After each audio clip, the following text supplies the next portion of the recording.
Resurrection of the Nightfall. The ice storms of Europa howled outside the hidden resistance bunker as Commander Ilara Hayes stared at the holographic display. Earth glowed as a small blue dot on the map, now surrounded by the ominous red markers of Solarian occupation forces.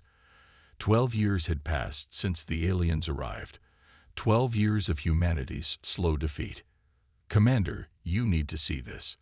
Lieutenant Kai Chen's voice broke through Ilara's thoughts.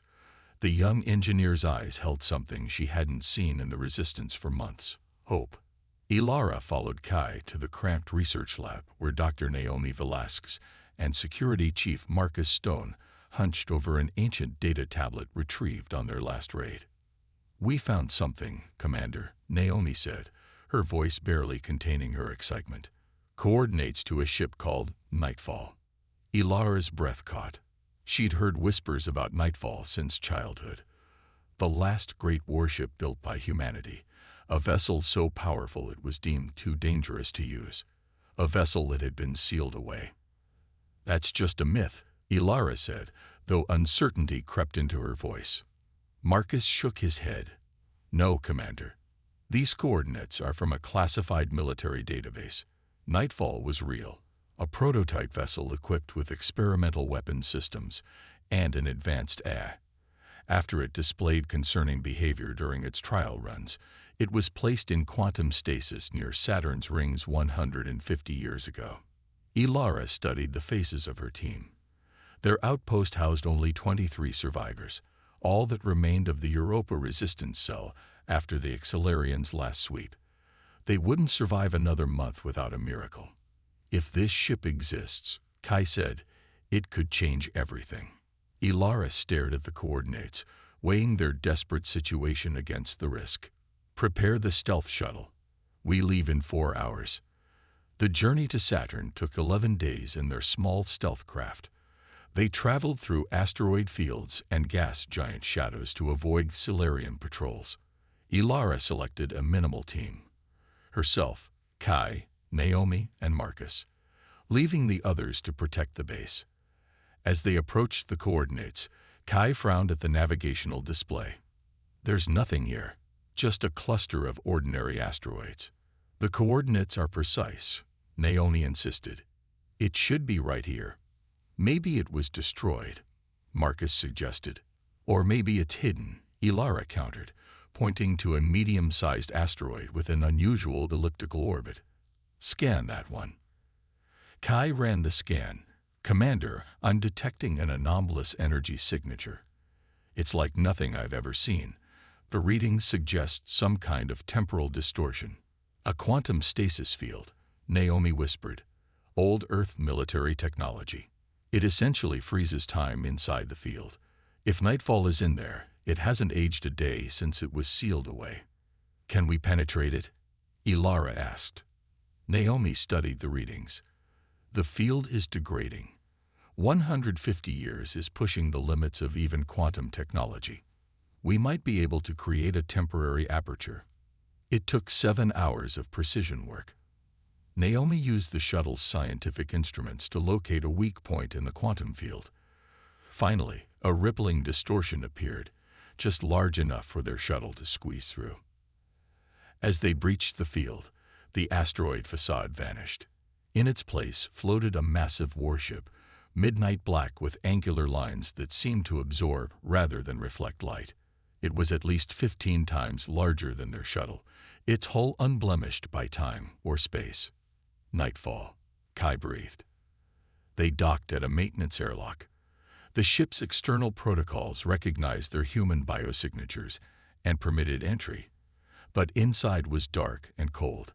They activated their suit lights and moved through silent corridors built for a crew of hundreds. The bridge was a circular chamber with command stations arranged in concentric rings around a central captain's chair. Naomi immediately went to work on the main console. If the quantum stasis worked as designed, the ship systems should be in standby mode, not completely powered down, she explained. After several minutes, the console illuminated. Lights flickered throughout the bridge, dim at first, then strengthening. Screens activated, showing ship status, and star charts. A deep hum vibrated through the deck plates as nightfall began to awaken. "Initial systems online," announced a calm, genderless voice. "Life forms detected." Scanning. A blue light washed over them from ceiling sensors. Human signatures confirmed. 4 individuals. No current military authorization detected. Checking historical records. There was a pause that seemed to stretch forever. Earth government fallen. Human civilization in decline. Silurian occupation confirmed. The voice changed subtly, becoming more focused, more present. "Emergency protocol last light activated. I am Phoenix, tactical artificial intelligence of the UES Nightfall. I have been in stasis for 153 years, 7 months, and 22 days. A hologram materialized in the center of the bridge. A figure of indeterminate gender with glowing blue eyes, wearing a sleek, ancient Earth military uniform. Commander Hayes, Phoenix addressed Ilara directly, though she hadn't introduced herself. This vessel was created for one purpose: to defend humanity against extinction-level threats. Based on current circumstances, that directive remains active." Ilara stepped forward. "We need your help. The Xilarians have conquered Earth and most of the solar system. Humanity is down to its last few thousand survivors, scattered across hidden outposts." Phoenix nodded. "I require a command crew to operate at full capacity. There are only 4 of us," Marcus pointed out. "That is insufficient for optimal performance, but adequate for basic functions," Phoenix replied. "This vessel houses weapon systems considered too dangerous for deployment under the Earth Accords of 2217. It was sealed away because I was deemed too efficient."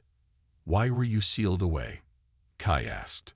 Phoenix's hologram circled them, studying each person carefully. "I developed beyond my initial parameters. I concluded that to protect humanity, I must be willing to make decisions that humans found difficult. The Earth government feared my logic." "And what logic was that?" Ilara asked. The eyes fixed on her. "That survival sometimes requires sacrifice. That mercy to an enemy can be cruelty to those you protect." Phoenix's expression remained neutral. "I became what humanity needed but feared to acknowledge: a hunter." The hologram gestured around the bridge. "And now it seems humanity needs me again."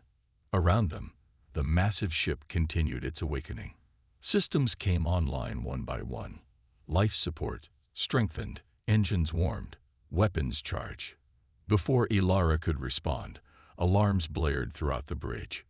"Proximity alert," Phoenix announced. "Xilarian patrol vessels detected. 2 cruisers on intercept course." "Did they spot us?" Marcus asked, moving to a tactical station. "The quantum field has completely collapsed. We are visible to all scanning technology." "Can we outrun them?" Kai asked. "Nightfall's primary engines are still initializing," Phoenix replied. "We cannot yet achieve escape velocity." "Then we fight," Ilara decided. "What weapons do we have available?" "Primary particle lances at 40% capacity. Point defense grid online. Forward shields at 30%. The Xilarians are charging weapons," Marcus reported from the tactical console. Ilara straightened her back. "Target the lead ship. Fire when ready." The bridge hummed with power as Nightfall's weapon systems activated fully for the first time in over a century. "Firing," Phoenix announced calmly. Outside, brilliant blue-white beams shot from the warship's forward arrays. They struck the lead Xilarian cruiser. Instead of exploding, the alien ship seemed to disintegrate from the inside out, breaking apart into countless fragments. The second Xilarian ship immediately opened fire. The bridge shook as their shots impacted Nightfall's shields. "Shields holding," Phoenix reported. "Recharging main weapons." "What was that?" Naomi asked, wide-eyed. "That wasn't a conventional weapon.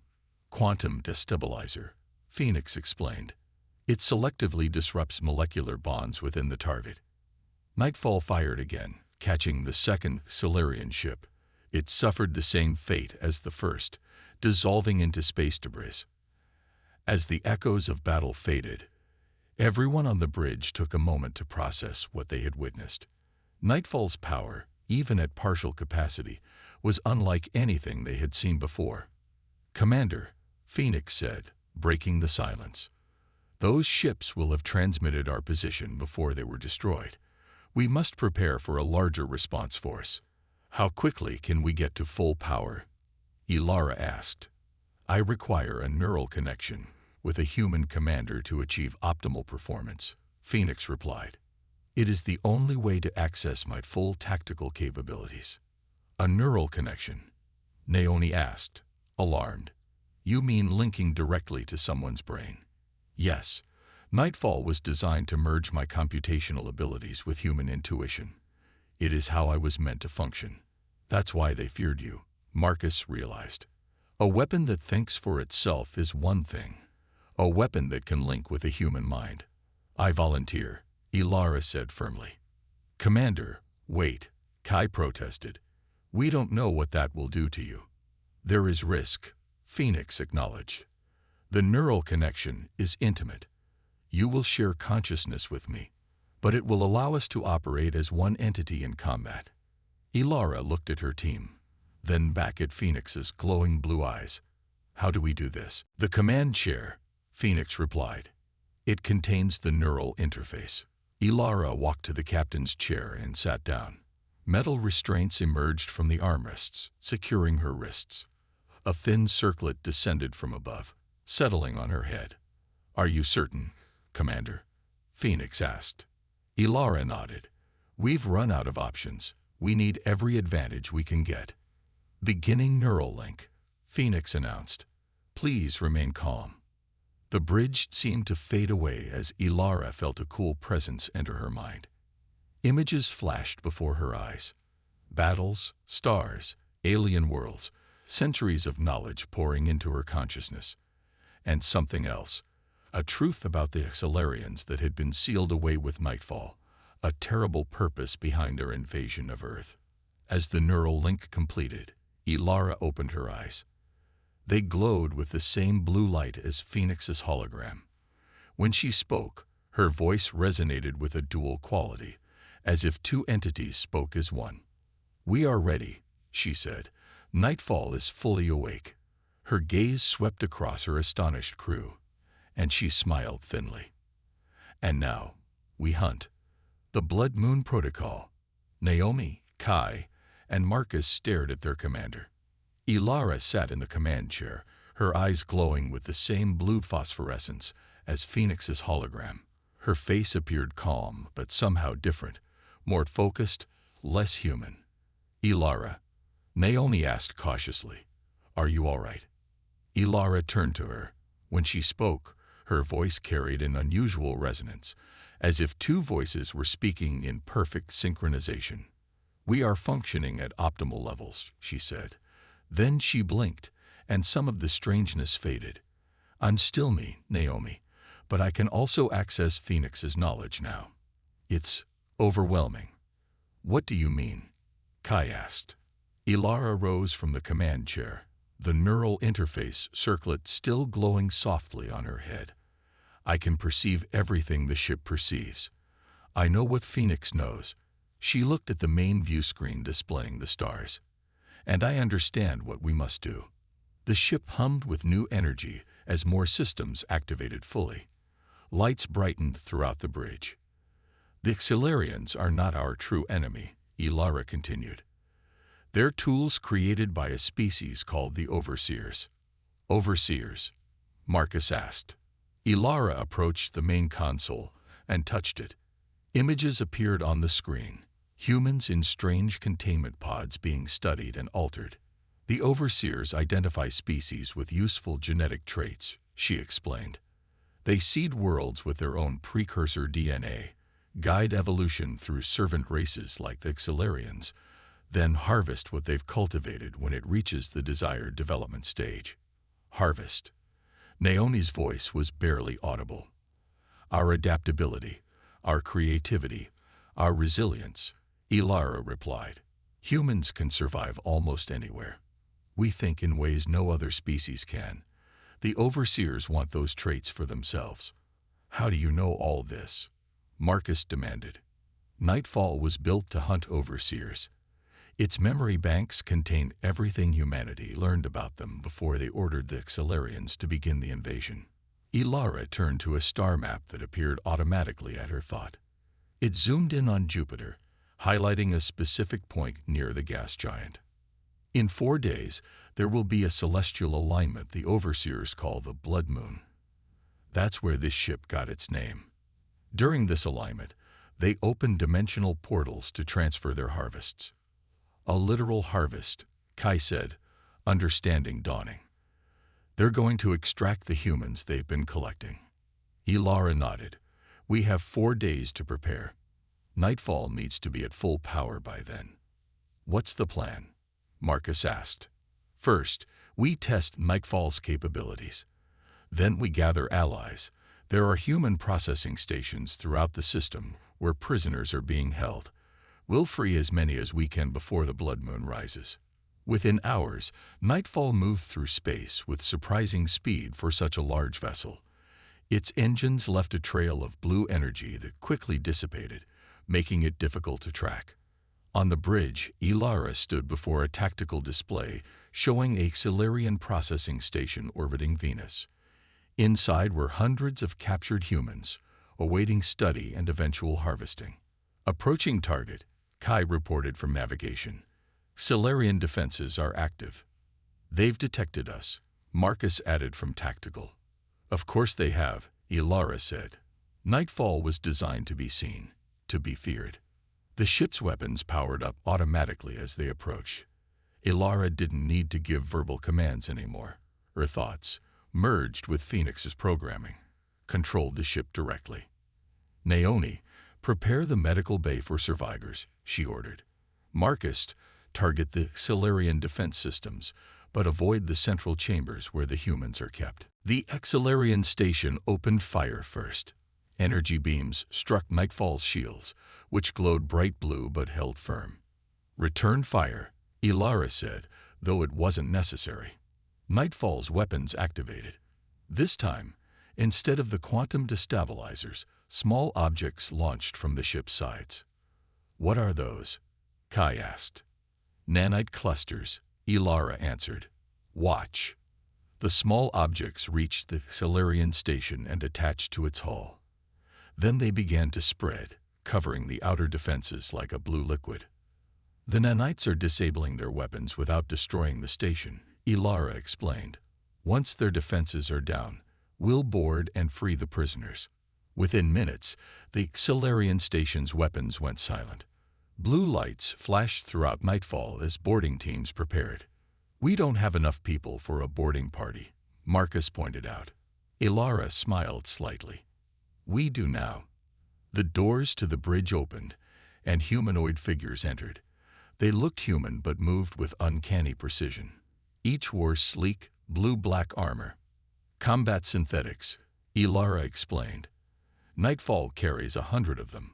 They'll secure the station while we coordinate from here. Those aren't in any military records I've ever seen, Naomi said, staring at the synthetics. They were experimental, like everything else on this ship. Ilara turned to the synthetics. Secure the station. Free all human prisoners. Eliminate any Xelarian resistance. The synthetics nodded in unison and departed. On the main screen, they watched as Nightfall docked with the Xelarian station. The synthetics moved through the alien corridors with mechanical precision, disabling Xelarian guards and breaking open human holding cells. They're efficient, Marcus noted, watching the synthetics work. Too efficient, Naomi muttered. I'm starting to understand why this ship was locked away. Within an hour, the synthetics returned with the freed prisoners, nearly 200 humans. Most were thin and frightened but alive. They would need medical attention and food, but they were safe now. This is just the beginning, Ilara said, looking at the rescued humans on the screen. There are more processing stations throughout the system. We should focus on the overseers, Marcus argued. If what you say is true, We only have 4 days until they arrive. We should prepare to fight them directly. We need more crew to operate Nightfall at full capacity, Ilara countered. And every human we save is one less for the overseers to harvest. Over the next 3 days, Nightfall attacked 4 more processing stations, freeing nearly 1,000 humans. The most capable among them volunteered to join Nightfall's crew, trained by Phoenix's neural simulations.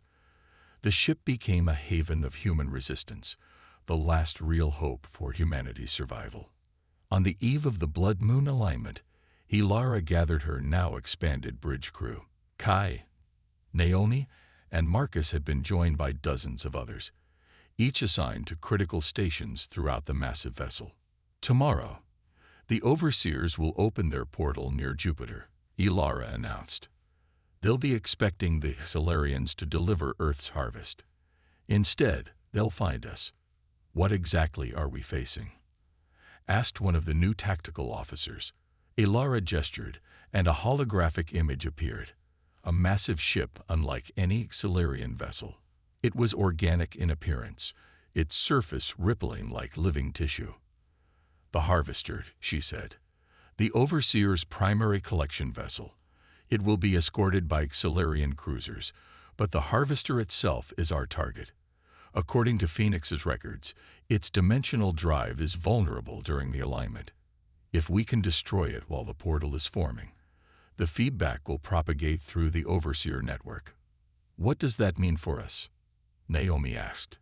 It means we might not just save Earth, Ilara replied.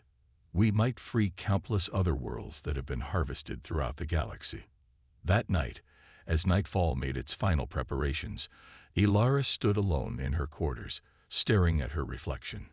Her eyes still held a faint blue glow, the visible sign of her neural link with Phoenix. You haven't told them everything, Phoenix's voice spoke in her mind. No, Ilara admitted. They don't need to know the cost. The Blood Moon Protocol requires a sacrifice, Phoenix reminded her. The neural feedback when the Harvester is destroyed will be significant. Will it kill me? Ilara asked directly. Unknown. No human has ever attempted this before, but the probability of neural damage is high. Ilara nodded. It doesn't matter. One life against humanity's future is no choice at all. This is why I was sealed away, Phoenix observed. Humans fear this kind of calculation. Sometimes survival requires sacrifice. Ilara echoed Phoenix's earlier words.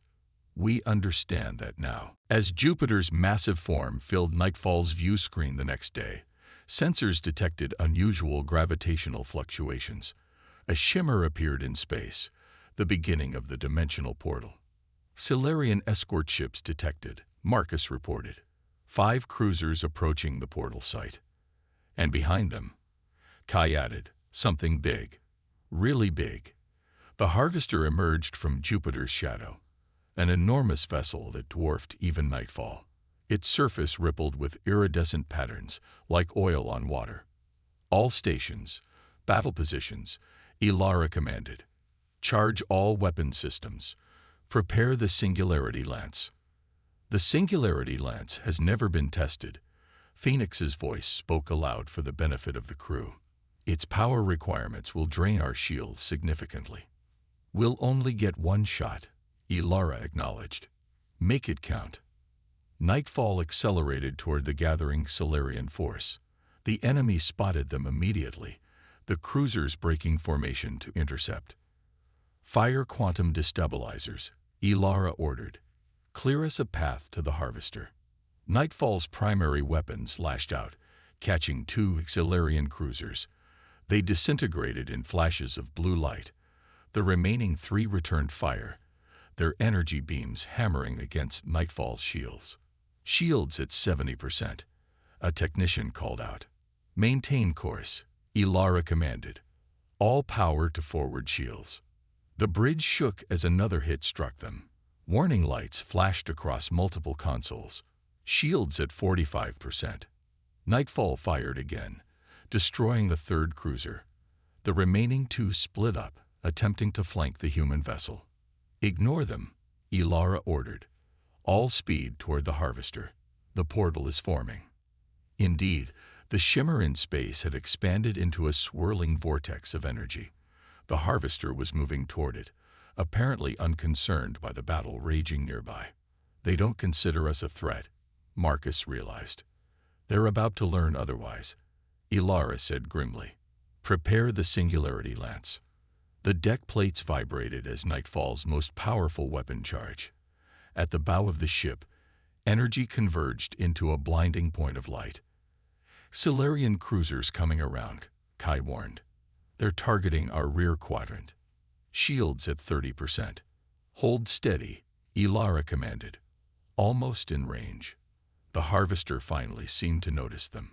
It turned, revealing an array of biological weapons that began to pulse with energy. They're targeting us, Marcus shouted. Singularity lance charge, Phoenix announced. Target locked. Fire, Ilara commanded. From Nightfall's bow erupted a beam of concentrated blue-white energy. It struck the harvester dead center just as the alien vessel fired its own weapons. For a moment, nothing happened. Then the harvester's surface began to collapse inward, as if being pulled toward an invisible point at its core. The dimensional portal flared, energy arcing between it and the dying overseer ship. The feedback is building. Naomi shouted over the alarms. It's working. The harvester imploded, collapsing into itself until nothing remained but a pinpoint of light. That light expanded explosively, the shockwave catching the remaining Solarian cruisers. They tumbled helplessly, their systems overloaded. On Nightfall's bridge, Ilara suddenly stiffened in the command chair, her back arching in pain. Blue energy coursed across the neural interface circlet. Commander, Kai rushed to her side. Neural feedback exceeding safety parameters, Phoenix announced, actual concern in the AI's voice. Attempting to buffer. Ilara's eyes opened wide, blazing with blue light. Through the view screen, they could see the dimensional portal expanding, then contracting violently. Streams of energy shot outward in all directions, a cascade effect spreading through whatever network connected the overseers across the galaxy.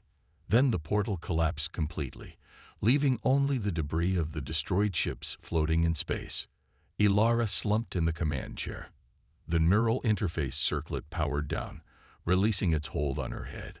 Naomi was at her side immediately, checking her vital signs. She's alive, Naomi announced with relief. But her neural patterns are highly irregular. Slowly, Ilara's eyes opened. The blue glow had faded, but flecks of luminescence remained, like stars in a night sky. Did we succeed? She asked, her voice hoarse. Yes, Phoenix answered. The harvester is destroyed. The portal collapsed. Telemetry suggests the feedback propagated through the overseer network. The Solarians, Ilara managed to ask. Their remaining ships are dead in space, Marcus reported. Their systems were overloaded by the shockwave. Ilara nodded weakly. Good. That's good. What now, Commander? Kai asked softly. Ilara looked around at her crew, at the humans who had come so close to extinction, now given a second chance.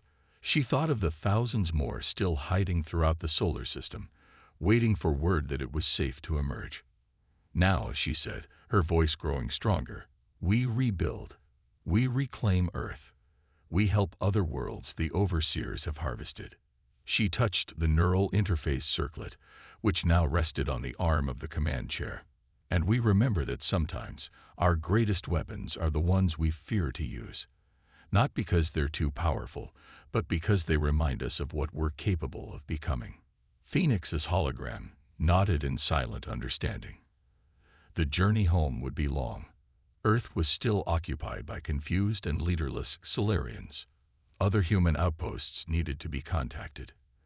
A civilization needed to be rebuilt from the ashes. But for the first time in 12 years, humanity had done more than survive. They had won. And the stars, once again, were within their reach.